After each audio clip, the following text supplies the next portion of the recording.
So let us discuss infinite limits. Let us observe first this graphing calculator on the board. So, observe ninyo kung ano mangyayari sa graph ha. Ulitin ko, delete ko muna to. Now, mag-i-input ako ng isang expression or function. Function 1 over, let's say, x raised to, 1 over x muna. Then, enter. Ito yung graph niya, ni 1 over x. Kapag 1 over x, ano exponent ni x dyan? 1. Paano kapag 1 over x raised to 2? X squared. Dito siya, yung black. Ito naman yung graph niya. Ayan. Tignan niyo kung ano nangyayari sa graph. Next, 1 over x.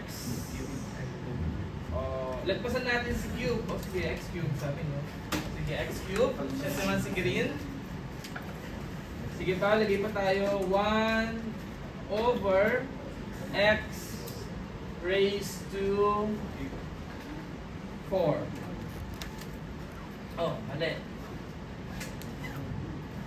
Dapat raised to. Lagay ko times. So, palitan natin. X raised to 4. Siya ba yan? Enter. Siya naman si kulay. Ito ba yun? Si blue. So, medyo dikit-dikit. Right?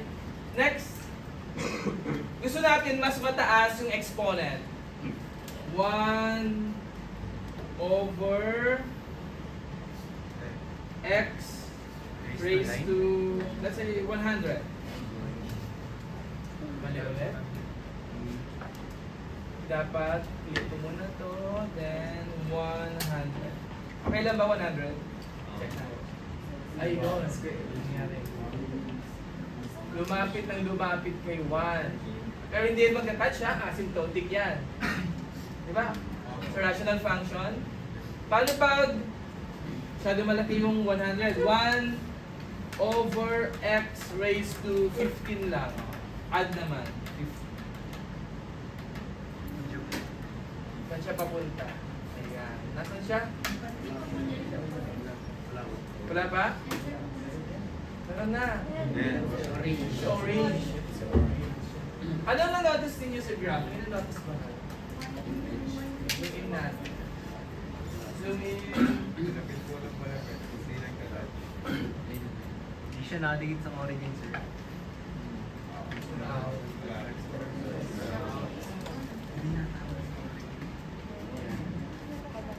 Ano papansin niyo sa graph? Hindi po dumadaan sa origin. Hindi po dumadaan sa origin. Hindi dadaan sa origin, no?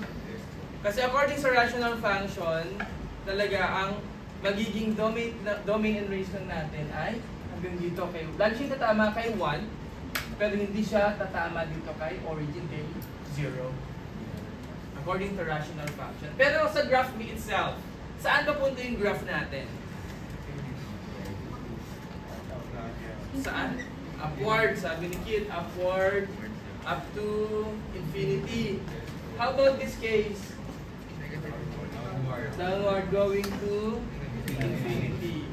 Now, magtitira tayo ng ang exponent lang natin, it's either add or even. Sa even, ang ititira ko itong 1 over x raised to 4. So, tanggalin na natin si 1 over x squared. Sa add naman, ang ititira natin itong 1 over x raised to 15. So, tanggalin natin yung iba. Let us compare kung ano meron sa kapag nag-iba yung ating exponent between add or even.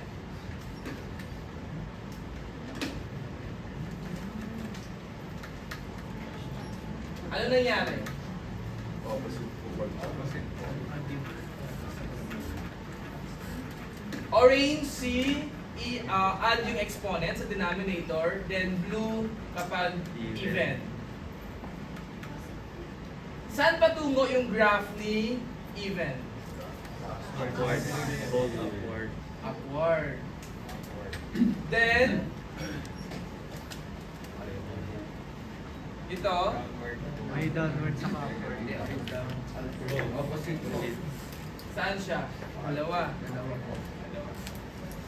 Now, papasok yung graph natin, it's either going to negative infinity or positive infinity. Kaya, i-discuss natin ngayon, para may kulang sa ating theory, i-discuss natin ngayon si infinite. Yun na nga yung kulang. So, we have condition here kapag approaching to the left.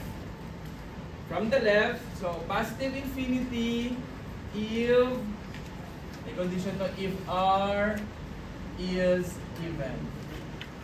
And negative infinity if R is odd. Kulang siya. Okay, discuss natin yung dalawang theorem. So for the infinite limits, as we are approaching positive and negative infinity, so let R be any positive integers. When you say positive integers, ano yung other term natin? Dapat maintindihan natin, positive integer.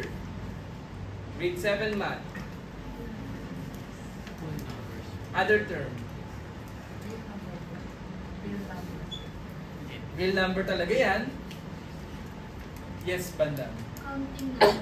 Counting numbers. Ang keyword natin, counting numbers. Meaning, 1, 2, 3, 4, 5, 6, 7, 8, 9, 10. Bawal si 0 at saka negative. Obviously, hindi counting number si negative. Pero bakit hindi pwede si 0?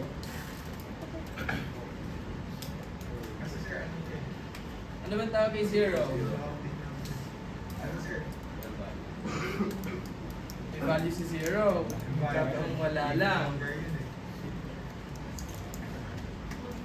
Bakit hindi kabilang sa counting number si 0? Sir, kasi po, kapag nagka-count po tayo, nagsisimula po agad tayo sa 1, 2, 3, 4, 5. Simula po tayo sa 1.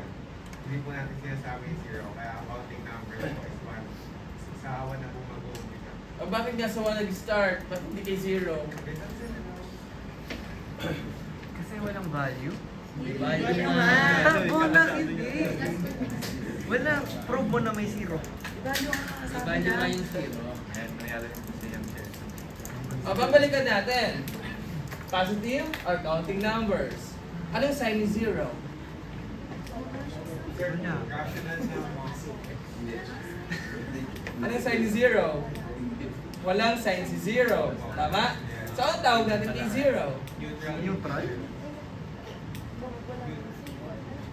Tama, may neutral number. So, kung i-relate natin sa science, kung meron tayong negatively charged, meron din tayong positively charged, si 0 ay neutral number. Now, tandaan na, yung exponent natin ay dapat positive. Ano kasi mangyayari kapag negative yung R natin? Bawal po yun. Ano mangyayari?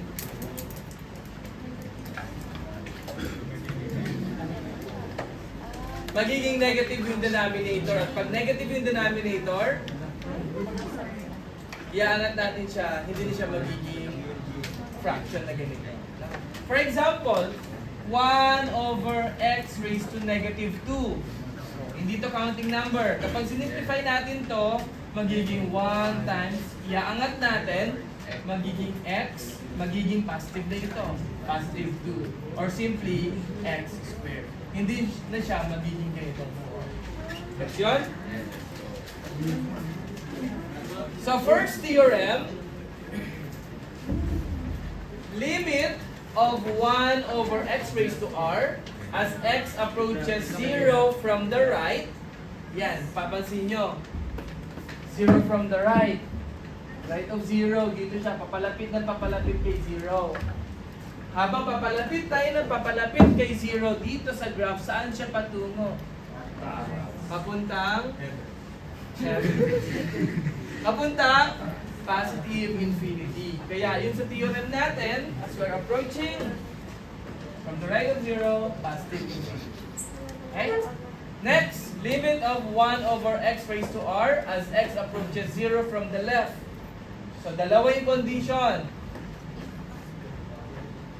Positive infinity siya if r is even. Positive, kasi yung even dito, ito, si blue, papunta doon, positive infinity. Okay?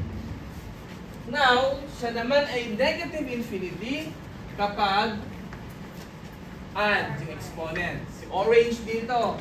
Ito si orange, pababa siya ng pababa habang papalapit kay 0. Yan yung behavior ng graph niya. Kaya natin. Okay? So let's have examples. Let's say limit of 1 over x raised to 18 as x approaches 0 from the right. Answer? Sabay-sabay.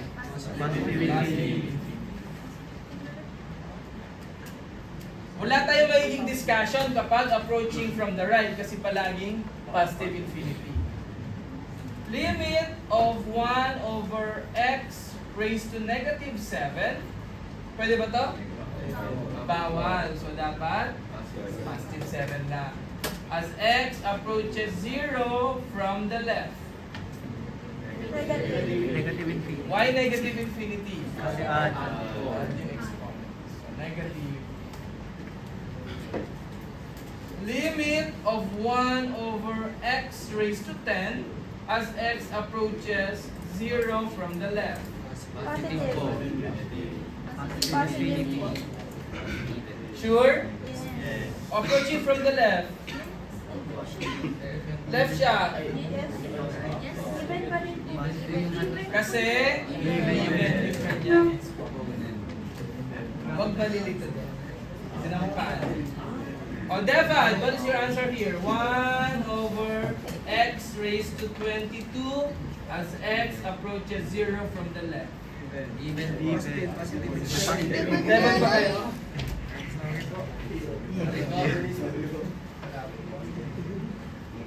Anong even? Positive infinity or negative infinity na? Kay Devan ay negative infinity daw.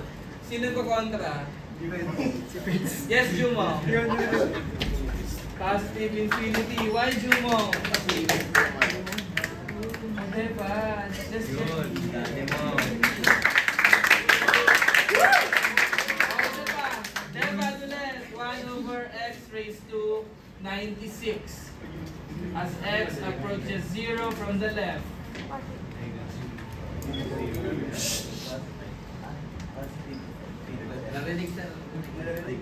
Positive infinity. Clear? Clear yung theorem 1 and 2? Next tayo.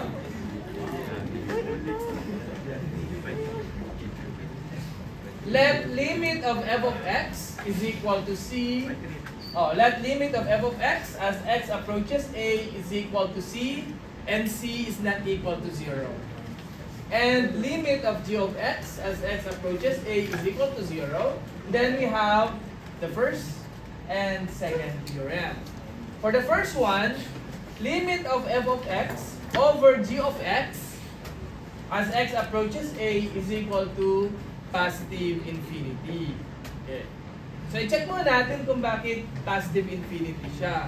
So, according sa condition natin, pwede natin tong gawing limit of f of x as x approaches a all over limit of g of x as x approaches a, di ba? Pwede natin paghiwalayin according sa previous theorems na napag-aralan natin.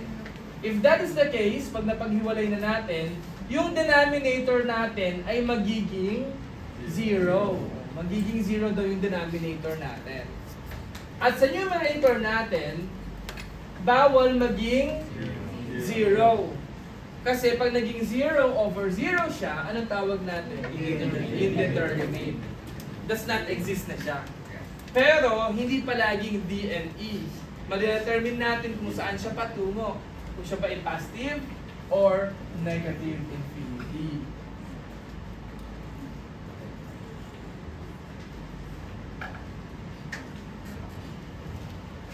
So if this is the case, if the constant or c is greater than 0 and g of x approaches 0 from the right, anong ibig sabihin?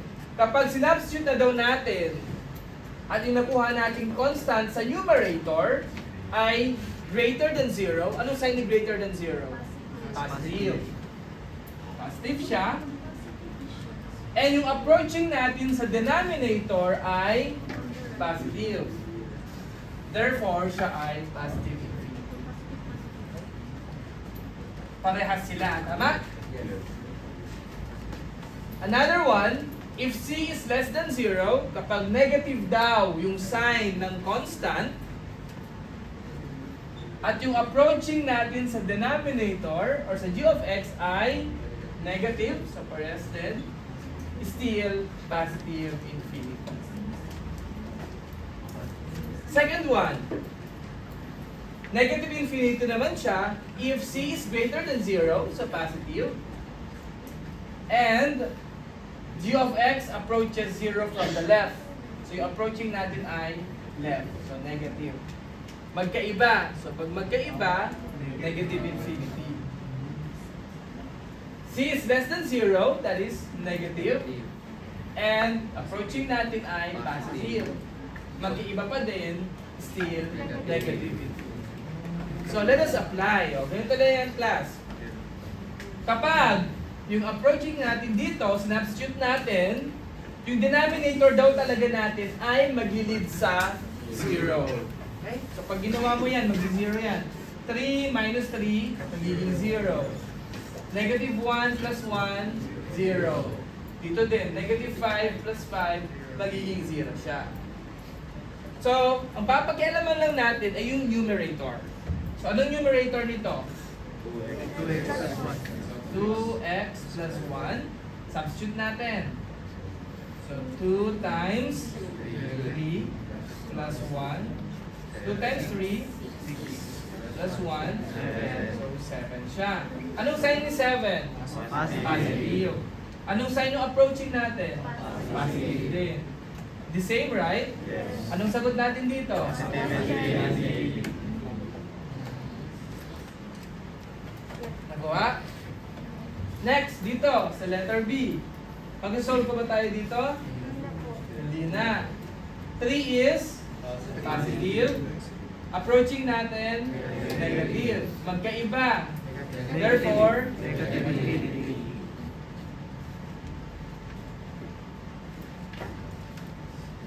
How about here? Pag-solve tayo? Oh, hindi na. So, positive to. Tama? Tsaka ito ay negative. So, ang limit dito ay negative infinity plus, substitute natin to, negative 5 minus 1. So this is negative 6. Negative 6. Negative, negative, right? So negative to, tapos negative, ano magiging sagot? Negative and negative? Positive. Positive infinity.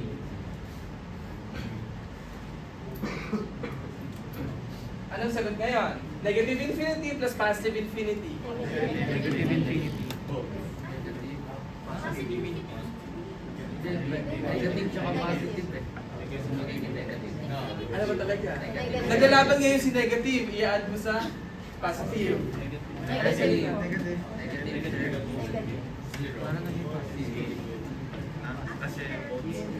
Is it negative infinity, positive infinity, or 0?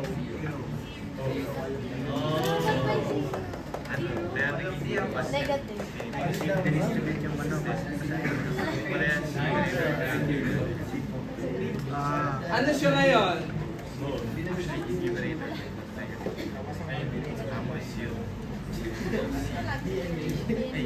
Nagkanta tayo. Ano siya? Ay, wait lang. May mali tayo. Dapat isa-solve natin to. Kasi hindi to mag-zero denominator eh. Yan, hindi tayo puro solve lang kay infinity. mean. Substitute natin, this will become negative 5 minus 1 over 25. negative 5 squared. So negative 5 minus 1 is negative 6 over 25. So negative infinity, positive times negative minus 6 over 25. We can simplify this. Yung negative infinity, subtract mo sa kanya sa 6 over 25. Anong sagot natin? Still negative infinity. Or dito pa lang, yung negative infinity, dagdagan mo pa ng another negative number. Eh di negative infinity pa lang siya. Okay?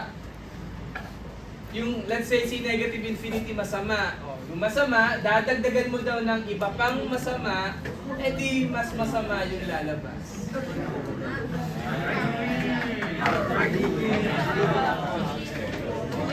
Copy.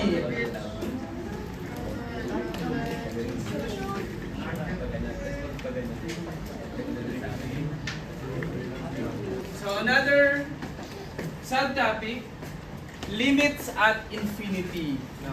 We're now approaching to negative or positive infinity naman. So parang opposite lang siya ng limits at infinity. Kung kanina, ang sagot natin is either positive or negative infinity, this time, in our next theorems, the answer will be 0. So still, let R be any positive integer. So positive pa din yung exponent natin sa denominator. So limit of 1 over x raised to r as x approaches positive infinity is equal to 0. The other one, limit of 1 over x raised to r as x approaches negative infinity is equal to 0. Parehas lang na equal to 0. This time we have the following given. Limit of 5 over x cubed as x approaches positive infinity. So ano gagawin natin pag ganito? Apply natin yung theorems on limits. Dapat maging 1 yung numerator. So para maging 1 sa numerator, pwede natin si 5 ilipat sa unahan. Right?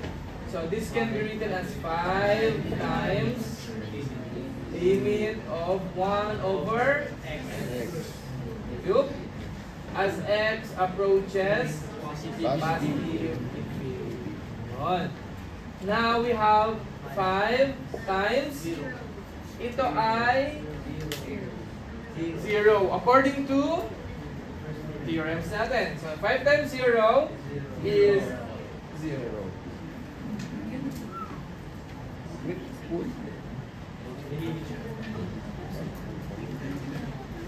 Gets one? Okay. Now how about number 2?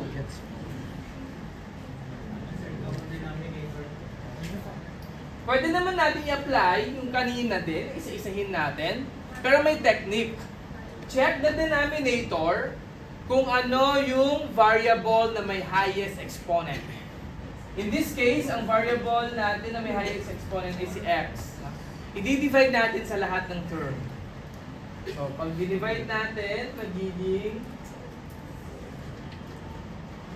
2x over x plus 3 over x all over 4 over x minus x over x. Yan. Dinivide natin si x sa lahat ng term. Then simplify. Ito, si 2 na lang may iwan plus 3 over x over 4 over x minus x divided by x 1. Okay? Now, ito na yung sagot natin. Pwede natin i-apply itong ginawa natin sa A. So, itong si 2, still 2 pa din siya. Plus, ito, so 3 times limit of 1 over x. Magiging ganito siya. So, ibig sabihin, put in mind na kapag nasa ganitong form na siya, ang limit niyan ay 0. Plus 0 over 0. ito 0 minus 1.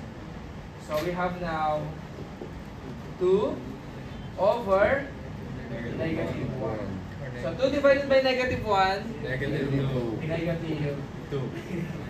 yan 0. Negative. Huwag mo na kopihin. Subukan pa natin to. Observe the denominator. Ang highest exponent ng variable ay cube. I-divide mo natin lahat na.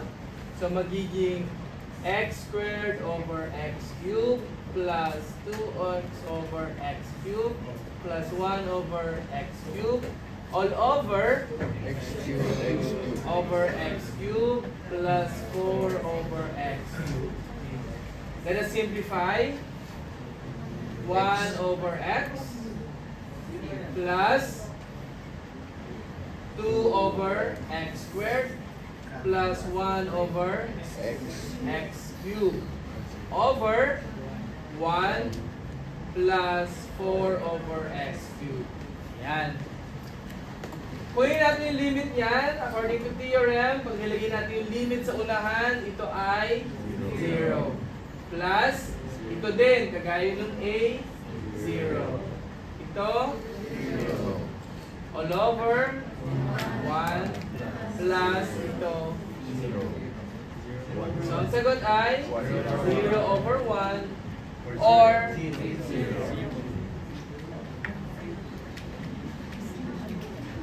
Sir, possible ba na po 0 ang sagot natin? Hindi. Kasi gaya nito, we need first to compute.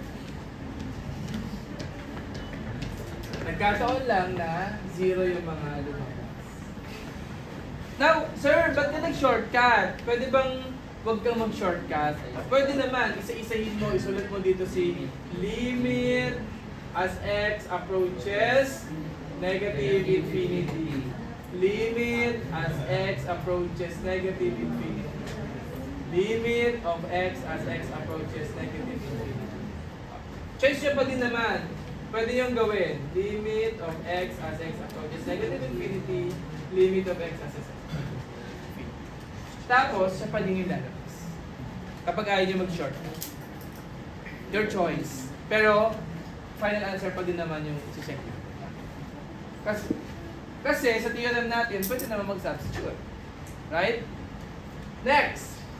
Letter D. Anong highest exponent na may variable? So, x over X squared. sa denominator. X squared. Boolean.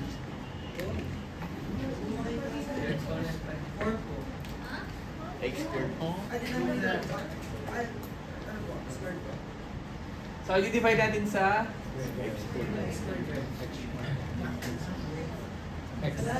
France. Yung x squared i-divide sa mangyayari we have x raised to 4 over x squared plus 1 over x squared all over x squared over x squared plus 3x over x squared. Simplify natin. This is x squared plus 1 over x squared all over 1 plus 3 over x. So, ito, x squared, 1 ba? So, this, x squared pa din siya. No. Plus, ito ay 0 over 1 plus 0. Ito ay 0 din. Simplifying, we have, lipat natin dito, x squared over 1. Or simply, x squared.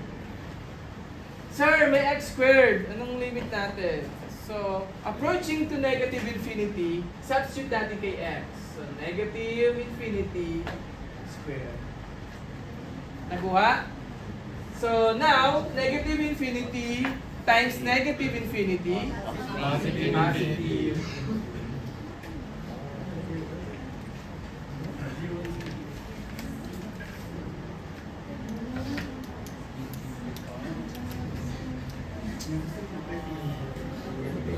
Question here. Sa D. Tanong, magtanong. Ay. Magtanong.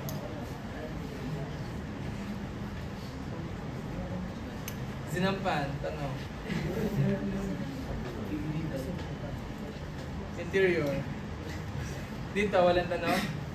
Magtanong kayo, mamaya, quiz naman tayo next week. Ayun! Kaya nga magtanong kayo. Mabawi, mabawi.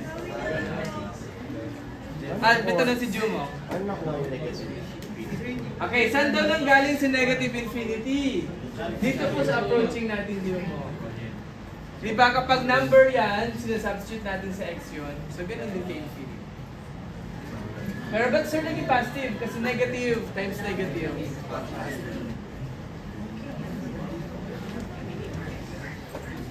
Next! Ah, may tanong pa, Banayos.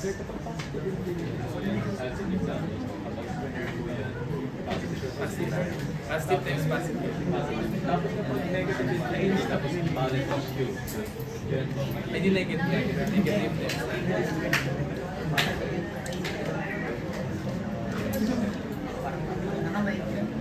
Mapanaw. Tanong. Nantok ka na. Okay, sa letter E tayo. Tingin na dito, gabito. Paano to gabito?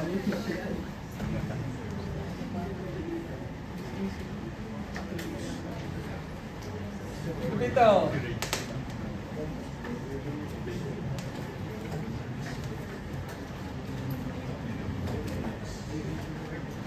FJ.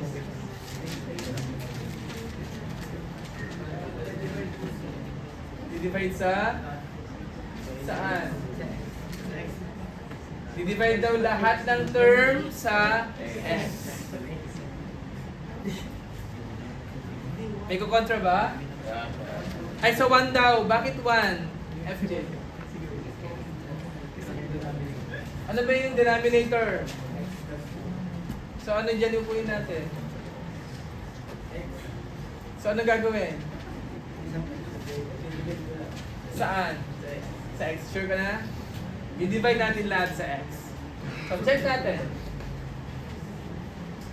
So x squared over x plus 4x over x plus 4 over x all over x over x plus 2 over x. Now we have x plus 4 plus 4 over x all over 1 plus 2 over x. Kunin natin, ito ay still x plus 4 plus 0 over 1 plus 0. Now we have x plus 4. So we have positive infinity plus 4 is positive infinity. The other way around, if the numerator is factorable, i-factor muna natin. The numerator is factorable. So that is x plus 2 times x plus 2 all over x plus 2. Cancel, cancel. This will become x plus 2. This is the simplified form. Now, may x pa din. So, substitute natin. Positive infinity plus 2. So, yung positive infinity, dagdagan mo ng 2. Still positive. So, pares lang yung sagot. Last example, letter F. 3 over divide mo natin ng x. 3 over x over x over x plus 1 over x. Now we have 3 over x over 1 plus 1 over x. 3 over x is 0 over 1 over 0. So 0 over 1 is 0. Hindi na siya infinite. Kapihin. Okay, listen now. Continuity tayo. When we say continuity, ano po ang pagod sa isipan nyo? Continuity. Tuloy-tuloy. Now, observe this illustration. Tuloy-tuloy ba yung graph natin? Who says yes? Tuloy-tuloy or continuous yung graph natin? Guapito, ano sagot mo? Ano yan?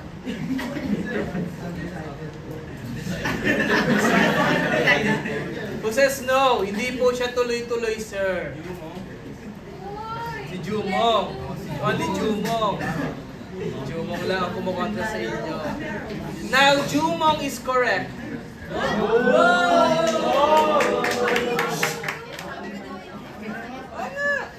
Kasi pansin ninyo, tuloy-tuloy ba to? Meron nga tayong hollow, oh.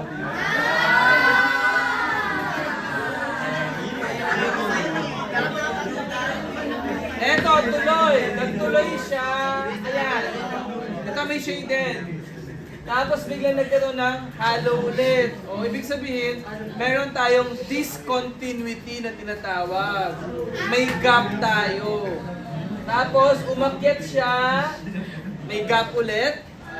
Tapos, nagkaroon ng shaded. Then, up to infinity na siya going down. Okay. Now, let us define continuity. When we say continuity, it is a function f is continuous at a point if and only if the limit of f of x as x approaches a is equal to f of a. Ano ibig sabihin? Yung limit daw natin is also the same as the value. Diba? Value yung tinutukoy natin. Now, pansinin ulit natin sa graph. Meron tayong hollow, meron tayong shaded. Bakit meron tayong hollow? Bakit meron tayong shaded? Anyone?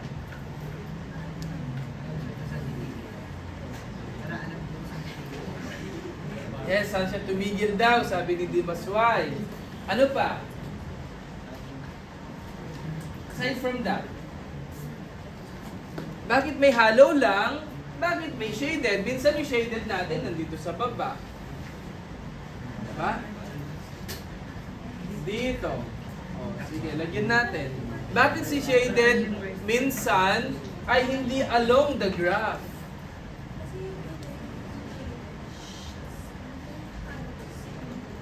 O, ano ba si shaded? Siya si value o siya si limit? Ha? Ha? Ha?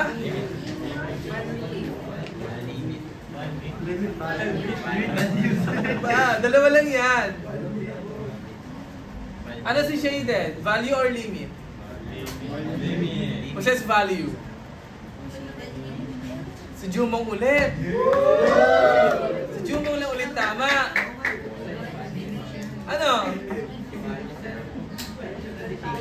Value. Kung nasan yung shaded, yun yung value ng function. Ibig sabihin, dito, sabi ni continuity, na kapag yung value mo ay the same kay limit, yung graph natin ay continuous, tuloy-tuloy. Gaya nito, the limit is located here, right? And as well as the value. Kaya, naging shaded siya. Kasi parehas sila. Now, in this case, andito yung L, andito si limit. Andito si value. Magkaiba. Kaya meron tayong gap or discontinuity. Kuha? So if that is the case, we have now the test for continuity. Now, kung i-test natin, syempre may condition. The following are the condition. Unang condition, f of a exists. Ibig sabihin, yung value natin nag-exist. Second, the limit of f of x as x approaches a exists. Meron tayong limit. Check yung parehas dapat.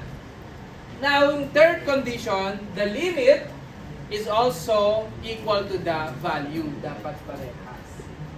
Now, if nagkataon na nag-exist si value, nag-exist si limit, Pero they are not unequal. Discontinuity siya. Just like this one, nag-exist si limit, nag-exist si value, hindi sila equal, therefore, meron tayong discontinuity. Meron tayong gap dito sa ating graph, sa ating function. Gets? Okay. Now, there are types of discontinuity. We have the essential. Para sabi natin essential, if the function fails to satisfy condition number 2. Ibig sabihin, hindi nag-exist yung limit. Meron lang siyang value. Example, this one. Let's say, ito,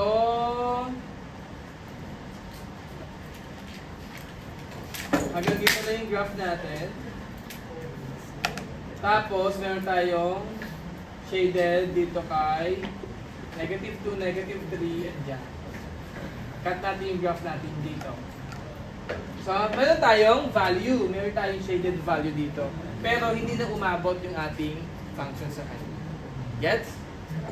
Yan yung tinatawag nating essential. Now, for removable, fails to satisfy...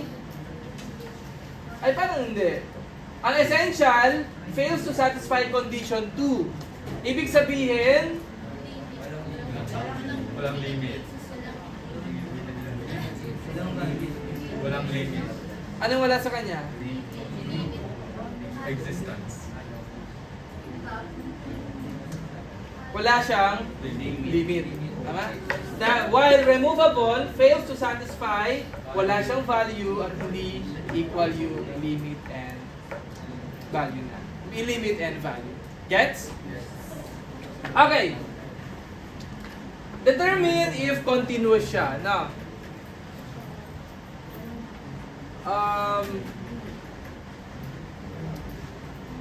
limit of f of x as x approaches negative 1 from the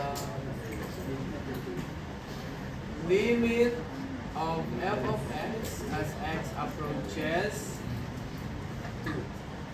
Number 3, limit of f of x as x approaches 1. Limit of f of x as x approaches 2. Limit of f of x as x approaches 3.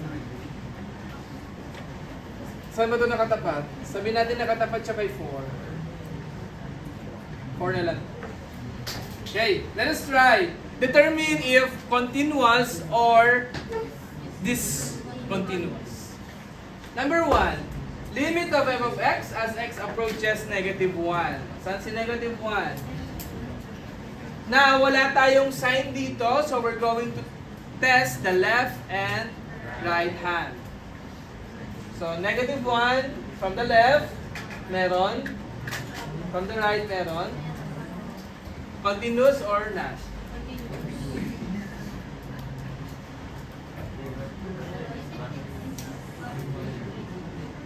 Continuous or discontinuous? Continuous. Dis or con? Con. Bakit con? Meron ba tayong value? May shaded ba tayo dito kay 1? So, discontinuous. Oh, another common sense. Meron kang gap. Meron kang discontinuity. Next. Limit of f of x as x approaches 2. Where is 2? May gap? So this is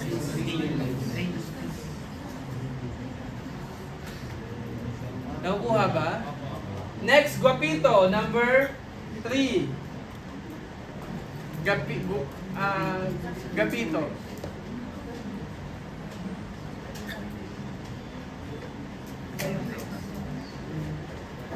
Limit of f of x as x approaches 1. Nandito si 1.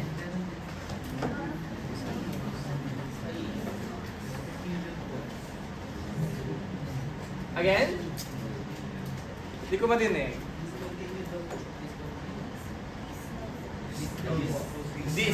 Discontinuous. Para po discontinuous ah. Palitan natin ito ng 0. Obvious na. Limit of f of x as x approaches 0. Where is 0? Here. Ayan, nagkaroon tayo ng shaded, wala tayong hollow. So this is 4. Where is 4? Shaded? So, continue. Okay. Now, that is the graph. What if meron na tayong given function? Let's say, f of x is equal to x squared plus 4x plus 4. Ayan. Check natin kung meron ba siyang continuity using our continuity test. Ano una i-test natin? The value. O let's say where x is equal to negative 3. Ano gagawin natin dyan? For letter A, check the value of the function. So f of negative 3. Meaning, palitan natin lahat ng x ng negative 3. So, negative 3 squared plus 4 times negative 3 plus 4. Negative 3 squared? 9. 4 times negative 3? Negative 12 plus 4. So, 9 minus 12? Negative 3 plus 4? 1. The value of the function is 1. Now, find the limit. So we're going to find, where is that? Limit of x squared plus 4x plus 4 as x approaches negative 3. Gamitin na natin yung polynomial theorem on limit. So we have negative 3 squared plus 4 times negative 3 plus 4. Negative 3 squared? 9 minus 12 plus 4. So we have negative or positive? Positive. Are they the same? Yes. Limit of x squared plus 4x plus 4 as x approaches negative 3 is the same as f of negative 3. Therefore, continuous at x is equal to negative.